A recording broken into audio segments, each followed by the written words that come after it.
Hoy viajamos a León para situarnos en plena cordillera cantábrica, en un paraje de ensueño como es Pola de Gordón.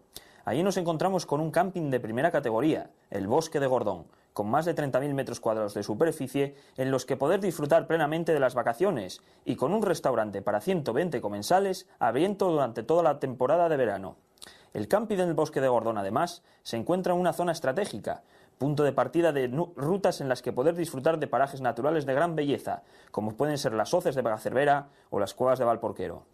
Dada su amplia variedad de actividades y posibilidades de ocio que tiene el camping del Bosque de Gordón, nos piden la previsión una vez más para este fin de semana.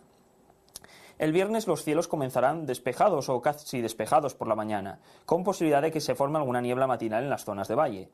A lo largo del día aparecerán nubes de tipo medio y alto que enmarañarán los cielos a partir del mediodía, con posibilidad de alguna nube de evolución ya al final de la tarde. No se esperan ningún tipo de precipitación a lo largo del día, las temperaturas mínimas rondarán los 12 grados centígrados y las máximas se quedarán en torno a los 23.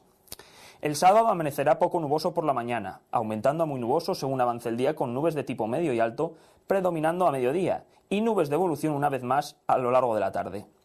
Se pueden escapar algún tipo de precipitación, débil en general, a última hora de la tarde, asociada a esas nubes de evolución, pero no sería muy destacada y no molestaría para nada.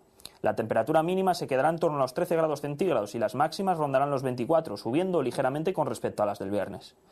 El domingo tendremos nubes y claros por la mañana que irán aumentando según avance la jornada, con aparición, una vez más, de nubes de evolución por la tarde, quedando los cielos incluso muy nubosos a última hora del día.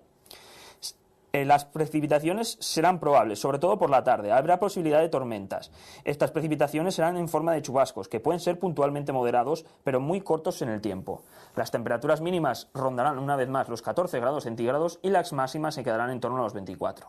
En resumen, un fin de semana ligeramente inestable, sobre todo por las tardes, cuando hay posibilidad de que aparezca algún tipo de tormenta, sobre todo durante el domingo. El resto de los días, condiciones espectaculares para disfrutar de las instalaciones del camping Bosque de Gordón, en Pola de Gordón.